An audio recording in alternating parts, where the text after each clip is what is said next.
The first moments of the story unfold with a tension so sharp it could split the horizon itself. Local outlets began reporting strange movement on the Dawson Ranch, the iconic stretch of high plains property owned for generations by the private, quiet, and famously stubborn rancher Wyatt Dawson.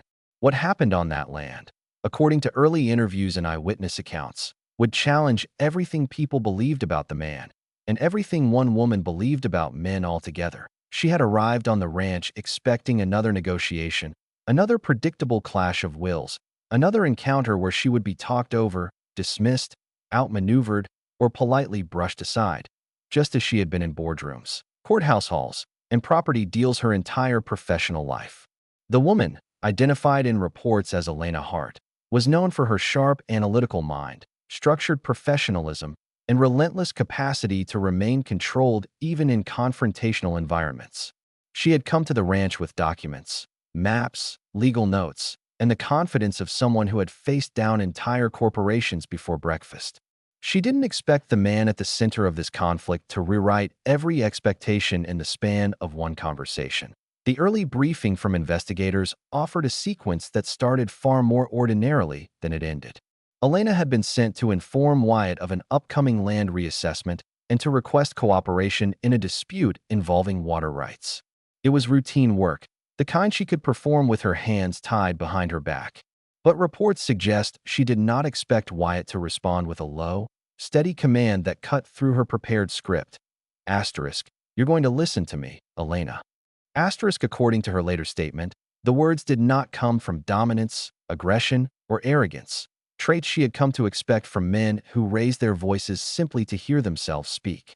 Instead, the words arrived with a weight she could not immediately interpret. A weight not of control, but profound urgency. To in her deposition, Elena described something shifting in the air, a sense that whatever he was about to reveal would not be about contracts, water lines, or property disputes. She had seen ranchers angry before. She had seen them territorial, suspicious, defiant. But this was different. This was a man trying to hold the edges of something together before it collapsed. Witnesses from nearby properties later told local reporters that they saw the two standing near the old barn, the wind tugging at their clothes, dust swirling around their boots. They observed the rancher speaking slowly, almost cautiously, and the woman standing rigid at first, arms crossed, posture defensive, until something in his tone made her uncross them and let her hands fall to her sides. In her official interview, Elena explained that she had expected a fight, not the truth he carried. Wyatt, according to her account, began describing events from years earlier, events he had never reported, never shared, never spoken aloud to another soul, because he believed no one would listen, and worse, no one would care. The rules he'd absorbed his entire life, not just ranchers' rules, but men's rules, taught him that silence was strength, stoicism was virtue, and vulnerability was something to bury under dirt, work, and sun until it disappeared. But it hadn't disappeared. It had been eating him alive. He told her about the drought that had nearly destroyed his family decades ago, the pressure placed on him before he was even old enough to understand what responsibility meant, the shame he carried over a decision that had saved the land but cost him someone he loved. He spoke about the night a storm swept through the valley, trapping him and his younger brother in a canyon. Only Wyatt survived, and the entire community, trying to spare him pain, instead cemented guilt onto his shoulders by calling him a miracle when he felt like a curse. Elena listened as he explained that the water dispute she'd come to negotiate wasn't just a matter of legal boundaries, but a matter tied to a promise he had made at his brother's grave. Never to let the land suffer. Never to let outsiders make decisions that could harm it. Never to let another life be taken because he failed to speak up. Her prepared arguments dissolved the moment she realized that the conversation had nothing to do with stubbornness and everything to do with grief. Reporters who later interviewed Elena noted that she described the moment as something quietly shattering. She had built her entire career believing that men in rural power positions were immovable, unyielding to logic, diplomacy, or empathy. But Wyatt didn't fit any mold she had constructed. He didn't interrupt her. He didn't belittle her. He didn't posture or attempt to intimidate. Instead, he opened himself in a way that went against every rule he had been taught since childhood. And perhaps more startling to her, He trusted her with truths no one else had ever received. She explained that the wind seemed to hush around them as if the land itself were listening. She felt a shift inside her, a dismantling of assumptions she had never questioned. For years she had carried her own scars, her own history of being condescended to, dismissed, overshadowed, and forced to rise above without ever being allowed to break down. Hearing a man speak with raw honesty, without aggression, without entitlement, without armor, was something she had not known she would ever witness. Authorities and community observers noted that the turning point in the rancher's account came not through volume or intimidation, but through the startling clarity of his honesty. The woman at the center of the situation, a corporate strategist accustomed to polished presentations and carefully filtered information, found herself taken aback by the straightforwardness with which he addressed her. The rancher spoke in a tone that held neither apology nor confrontation, only an almost unsettling steadiness. It was the tone of someone who had spent years living by principles he could articulate without hesitation. According to witnesses, he leaned forward slightly, not aggressively, but like a man who had finally accepted that withholding the truth would no longer preserve anyone's comfort. In contemporary professional environments, people have become conditioned to carefully measured words, and this moment contrasted sharply with that reality. The woman, who had built a career on structure, predictability, and data-driven decision-making, reportedly experienced an emotional jolt as she absorbed his unvarnished explanations. Analysis suggests that what affected her most was not what he revealed, but the manner in which he revealed it. He spoke plainly, without the linguistic padding or strategic phrasing she often encountered in her own circles. He laid out the pieces of the story that she had misunderstood, explaining the motivations, responsibilities, and personal burdens she had judged without context. He stated that he had allowed those misunderstandings to continue because he assumed she preferred stories that fit her worldview rather than truths that complicated it. Experts interviewed on interpersonal communication note that this was not a moment of dominance, but one of clarity, one where he acknowledged that failing to speak honestly had contributed to the tension between them. His decision to break the pattern was, according to psychological interpretation, influenced by a recognition that silence had allowed resentment to take root. He admitted fault in not correcting her assumptions earlier and expressed regret for letting situations escalate until frustration overshadowed reason. This admission surprised her more than any revelation he shared. For someone accustomed to navigating environments where accountability was avoided or disguised, his willingness to take partial responsibility disarmed her. Accounts indicate that she attempted to interrupt him several times, but he continued, not forcefully, but steadily, determined to reach the end of the truth before allowing her to react. This was not a behavior meant to override her voice. It was an attempt to prevent the conversation from derailing into defensiveness before all the facts were stated. Analysts note that in emotionally charged discussions, premature interruptions often serve as shields against discomfort, but he refused to let discomfort dictate the outcome. He explained, point by point, the personal obligations he had been managing, the promises he had been trying to keep, and the sacrifices he had made quietly because broadcasting them would have felt self-serving. Investigators reviewing the story emphasized that the details he unveiled were not dramatic confessions, but quiet truths. Truths that had been hidden only because he did not know how to articulate them to someone who operated in a world so different from his own. He described the long hours he worked not out of stubbornness but necessity, the financial responsibilities he had assumed for family members who depended on him, and the burden of decisions that kept the ranch functioning. When she had interpreted his actions as avoidance or disinterest, he clarified that he had simply not known how to bridge the gap between their lifestyles.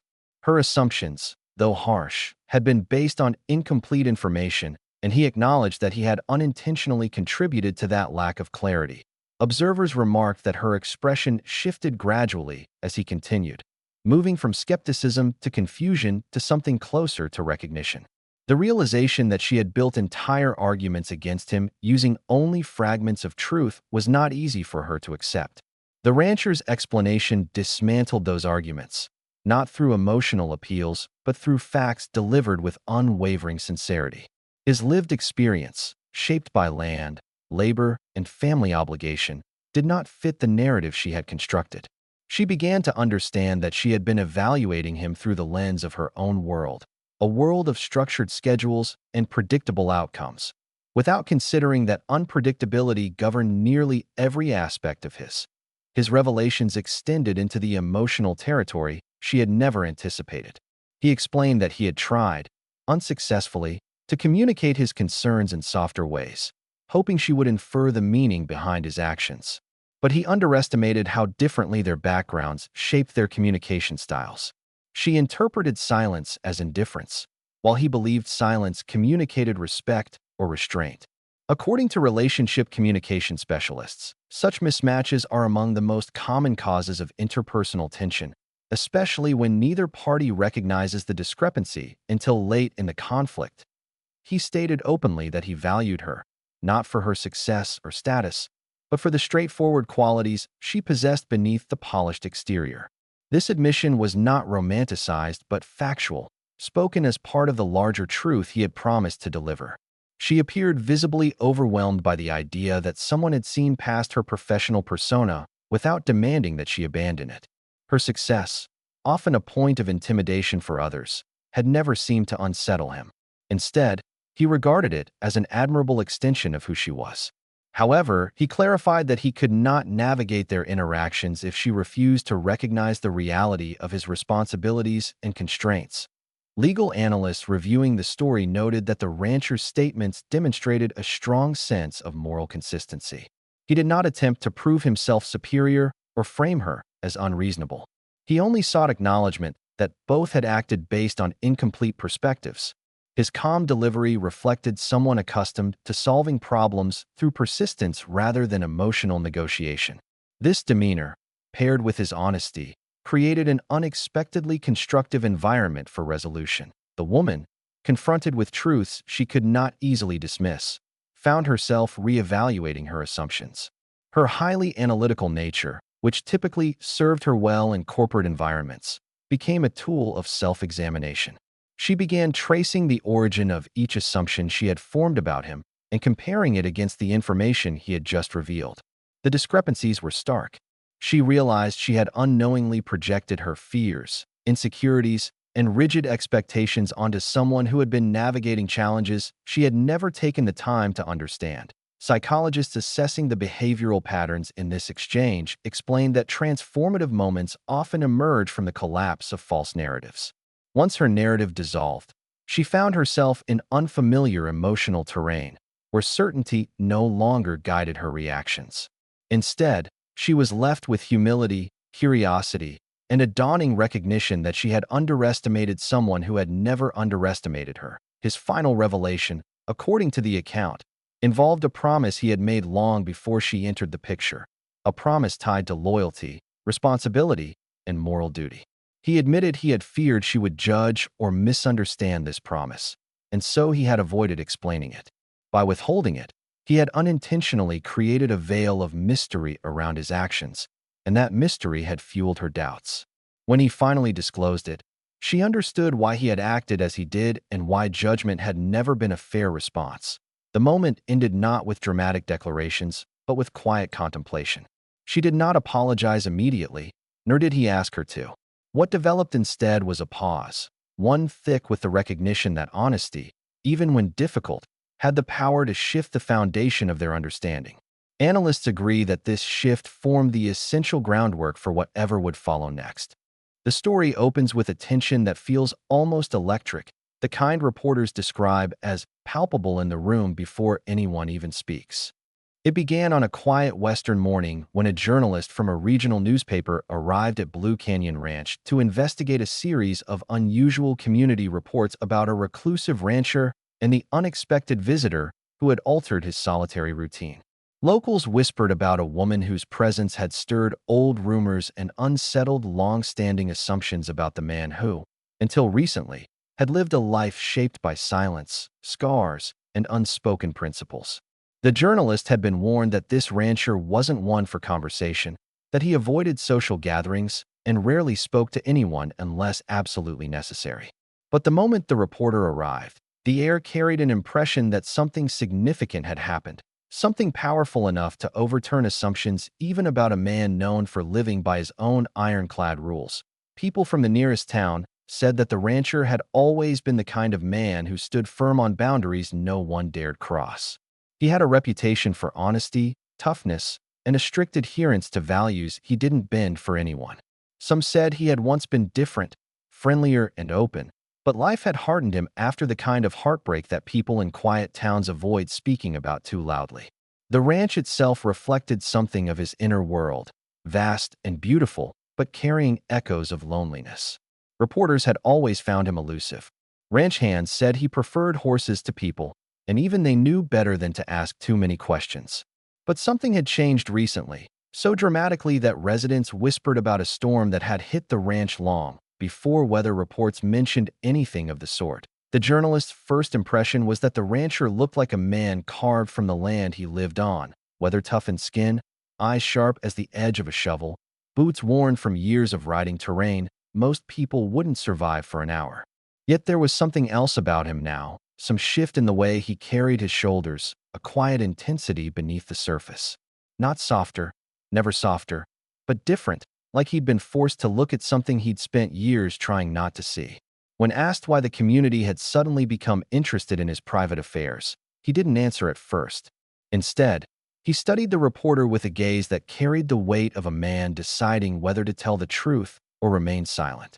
People said he didn't trust easily, and the pause made it clear trust wasn't given but earned, sometimes painfully. The story he eventually began to share did not start with the rancher himself, but with the arrival of a woman, a visitor whose presence challenged assumptions before she ever spoke a word. She was not from the region, that much was clear. She carried herself with the confidence of someone who had survived life in places where people learned to speak quickly, think quickly, and hide their fear even more quickly. Sources said she first came to the ranch on a day when the wind was sharp enough to cut through denim and the sky looked heavy with the kind of storm that makes cattle restless. Some thought she had gotten lost. Others assumed she was a traveler seeking help. But the rancher, recalling that moment, gave a simple explanation. She came because she had no choice. Residents who glimpsed her described a woman who didn't look fragile, but who carried something heavy in her expression, like she was walking with the weight of a decision she couldn't undo. Her arrival stirred curiosity immediately, especially when she stayed longer than expected. Rumors spread that she had not only spoken to the rancher but challenged him, questioned him, and stood up to him, something almost no one in the community dared to do. People said the rancher didn't raise his voice, didn't threaten, didn't intimidate her. Instead, he listened, and when he finally spoke, the words he offered were not the kind anyone expected from a man known for silence. The woman's background soon became part of the story. She had worked in places where ambition could be both armor and weapon, where the world behind polished office doors was far colder than the wind over the plains. She had risen through positions that demanded perfect composure and strict control, though at a cost she rarely spoke about. She had come to the ranch not for leisure, nor for adventure, but because she was running from something, or perhaps towards something she didn't yet understand. She didn't explain her reasons clearly at first, and the rancher didn't push. People said he simply watched her, not judgmental, but observant in a way that revealed he saw more than he allowed anyone to realize. According to town sources, their first conversations were brief, practical, and cautious. The rancher had been living by rules he created to survive heartbreak, and the woman followed rules she created to survive ambition. They were two very different worlds colliding on ground neither had expected. Yet something in the way they spoke to each other suggested a shift, slow at first, then undeniable. People who had seen them together described a kind of tension that didn't hint at conflict, but at change, the kind that rattles someone to their core before they understand why. One ranch worker said the woman asked questions nobody had ever asked the rancher. Not about cattle, weather, or land, but about him, about what he believed, about why he lived the way he did. She didn't accept silence as an answer. She didn't back down when he revealed truths that would have made most people turn away. Instead, she listened with a steadiness that left him unsettled.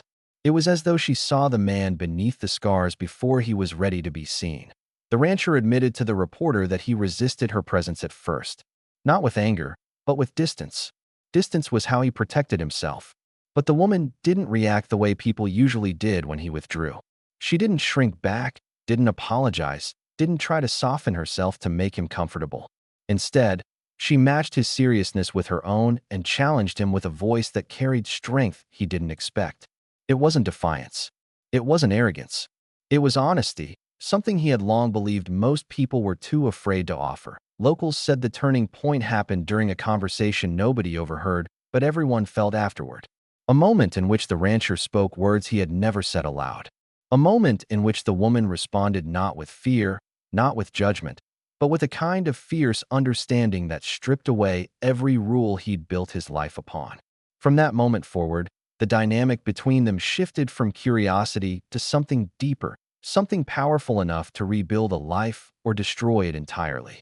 Part 4 unfolds in the quiet but charged hours after the rancher's confession, when the emotional weight of everything he revealed still hung between them like the heavy dusk settling over the land. The woman who once believed she understood men, believed she understood herself, found her thoughts looping in restless circles. She had told herself for years that men always wanted the same things, that their intentions were predictable, shallow, easily mapped, and easily avoided. But now, for the first time in a very long time, she felt that old blueprint tearing at the seams. The rancher hadn't just challenged her assumptions. He had unsettled something she didn't even know was waiting to be touched. She sat alone at the edge of the porch for a long while after he walked away, listening to the creak of wooden boards beneath her boots and the distant rustle of dry grass bending in the wind. Everything around her felt strangely sharpened. The scent of sage, the warm hum of insects emerging for the night, the faint whistle of wind threading through the fence wire. It was as if the world had taken a breath with her, pausing in quiet anticipation. She tried to steady her thoughts, but the rancher's honesty echoed through her over and over again. He had spoken of loss, responsibility, mistakes, and choices made not from pride but from pain. And beneath all those layers there had been sincerity so disarming that she hadn't known where to place it inside herself. Her chest tightened when she remembered the way he looked at her, steady, unflinching, as though he saw every part of the walls she had spent years constructing. She had grown used to protecting herself, to anticipating disappointment before it arrived, to assuming the worst so the blow would land softer. But he had listened to her without interruptions or assumptions. He had offered his truth not as an excuse, but as something he felt she deserved to know. And unexpectedly, it made her feel seen in a way she couldn't easily dismiss. Still, confusion twisted inside her. She reminded herself that she had not come here seeking connection. She had not traveled miles to escape her old life, only to find herself caught in the vulnerability she had sworn to avoid. She leaned her elbows against her knees and squeezed her hands together, trying to press clarity into her palms. A part of her feared that believing him would make her foolish. Another part wondered if rejecting him would make her cowardly. The tug-of-war between her mind and her heart felt brutally familiar, yet somehow more urgent now that he had entrusted her with pieces of himself no one else seemed to know. When she finally rose from the porch, the sky above her had deepened to a sweeping violet, studded with early stars. She walked slowly across the yard, feeling the dry earth crumble softly beneath her steps. She didn't have a destination, only a need for movement. Her thoughts traveled to the rancher repeatedly, the depth in his voice, the steady grip of his hands, the vulnerability tucked just behind his strength. She couldn't decide whether he was unraveling her illusions or exposing truths she had tried too hard not to face. As she wandered farther from the house, she found herself near the old barn again, its weather-worn boards silvered by moonlight, its doors slightly open as though the building breathed with the night. She paused, fingers brushing the rough wood. The barn felt like a symbol now, the place where their tension began and where her perspective had first shifted. She stepped inside, letting her eyes adjust to the faint light spilling through the cracks. Dust floated lazily in the cool air, illuminated like drifting stars. She leaned against one of the beams, trying to steady the swirl of thoughts inside her, but the rancher followed her even into her stillness. She remembered the way he spoke her name earlier, not with ownership, but with a depth that suggested he cared who she was before she ever walked onto his land. She replayed the quiet conviction in his voice as he told her that she misunderstood what men like him lived by, how she had judged him through the lens of past wounds that had never fully healed. He hadn't tried to overpower her or manipulate her. He had simply told her the truth. And because of that, the truth had disarmed her more than any demand ever could. Standing in the barn, she felt her defenses shift like loose gravel. She wondered what frightened her more, the possibility that he meant everything he said, or the possibility that she might want to believe him. Trust was a muscle she hadn't exercised in too long. Now, it ached just at the thought of being used again. She closed her eyes, letting her breath settle and her heartbeat slow. She whispered to herself that she wasn't obligated to choose anything tonight. She didn't owe him an answer. She didn't even owe herself certainty. What she did owe herself was honesty, the same honesty he had offered her. She opened her eyes again and stepped back out into the open air. The rancher was nowhere in sight, but she felt his presence lingering in the quiet landscape, as though the land itself carried the memory of his voice. She lifted her gaze toward the stars and took a deep breath. The sky stretched endlessly above her, soft and dark and impossibly wide, reminding her that some things could only be understood slowly, with patience and surrender. She walked back toward the house, her steps steadier now. She wasn't sure yet what she was walking toward, a reconciliation with her past, a possibility for her future, or simply a new understanding of herself. All she knew was that she was willing, for the first time in years, to let something unfamiliar unfold without running from it. It'd be why the time she reached the porch again, she felt a small but unmistakable shift inside her. Not certainty, not decision, but openness. And for her, that was monumental. She sat once more on the steps, letting the night settle around her. Maybe the rancher was inside. Maybe he was out tending to something in the dark. Maybe he was thinking of her too, wondering where she had gone and what thoughts were shaping themselves in her mind.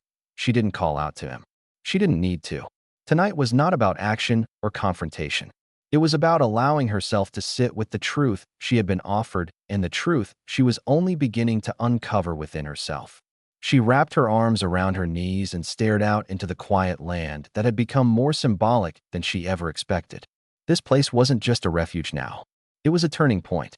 She stood there frozen, the cool evening air brushing across her skin while his words hung between them like something living and impossible to ignore. She had braced herself for anger, for defensiveness, for the kind of emotional retreat she had come to expect from men who were afraid of vulnerability. She never imagined he would meet her fear with something that felt dangerously close to truth, something unpolished and raw, something that demanded to be heard. The rancher's voice softened, yet carried an unshakable strength that made it clear he wasn't backing down. She felt her heartbeat begin to race in a way that didn't feel threatening, but instead felt like an awakening, as if her own walls were reacting to the pressure he was applying simply by being honest. He told her he wasn't the kind of man who disappeared when things got difficult, even though life had given him every excuse to walk away from anything that required emotional labor.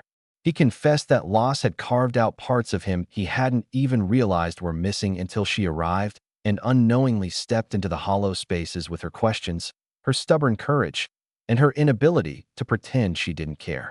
He said that he had spent years believing that silence was strength and distance was protection, but the moment she entered his life, both of those beliefs shattered into something useless. He found himself wanting to explain things he had never said out loud before, wanting to offer a piece of himself even when he didn't know what she would do with it. She listened, unable to even blink, because everything she had known about men, especially men like him, was being rewritten in real time. He didn't hide behind pride. He didn't twist his pain into blame. He didn't push her away to avoid admitting he needed something. Instead, he stood there rooted in sincerity, telling her she had misunderstood him not because she was wrong, but because he had allowed her to see only what he thought she could handle. He admitted that he had moments when her presence unsettled him, not because she irritated him, but because she reached into parts of him he didn't think anyone could access. He told her that when she challenged him, it wasn't disrespect, it was recognition. She saw him, even when he wasn't prepared to be seen. Her breath hitched when he confessed that he had tried, more than once, to convince himself that she was temporary, that she would move on, that her world was too big and too sharp for someone like him who had learned to survive by shrinking his. But every time he tried to keep his distance, she unknowingly did something that pulled him back into her orbit. A comment that revealed her own hidden loneliness, a gesture that showed her compassion was instinctual, or the way she looked at him not with judgment but curiosity, as if she wanted to understand him instead of fixing him. She fought the urge to interrupt, but he shook his head gently, as if sensing her need to speak before she even opened her mouth. He insisted she listen because this wasn't something he could afford to lose the courage to say. He told her that her independence didn't scare him but inspired him. Her intelligence didn't threaten him. It reminded him of everything he'd suppressed in himself.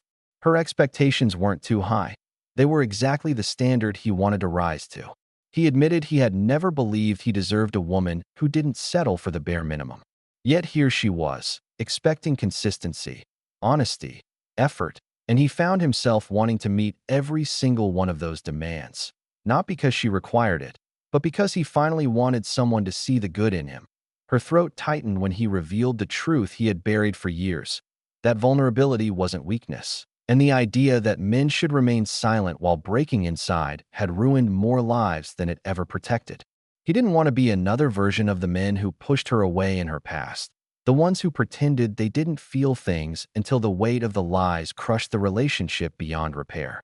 He refused to become another person she learned not to trust.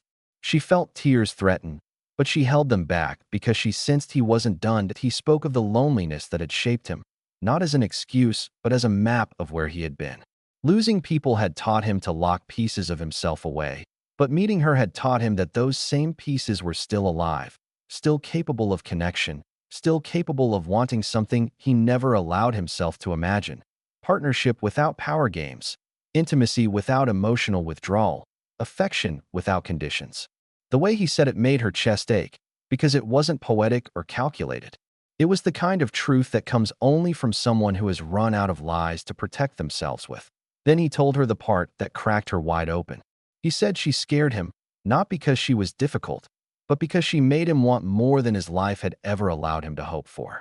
She made him want to show up differently, to learn how to communicate, to unlearn everything that had convinced him men had to remain stoic, silent, and emotionally unavailable.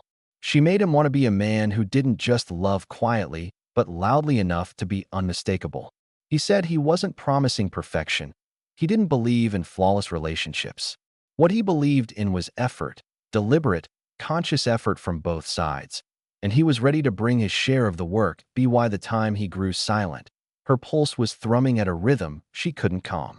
She realized she had spent years believing that men didn't feel deeply, didn't examine their hearts, didn't know how to articulate what they feared or desired. But here he was, this rugged, self-reliant rancher, standing in front of her, demolishing every rule she had built around what masculinity looked like. He wasn't loud, but he was firm. He wasn't emotional in a chaotic way, but he was sincere in a way that demanded respect. And more than anything, he wasn't afraid to be honest, even if honesty made him vulnerable. Something inside her shifted then, quietly yet permanently. She understood that she had been wrong, not about men, but about assuming she had seen everything they were capable of. He had revealed something unexpected, that strength wasn't silence, and real courage wasn't emotional distance. Real courage was what he was doing now, standing open, steady, and letting her see him without armor.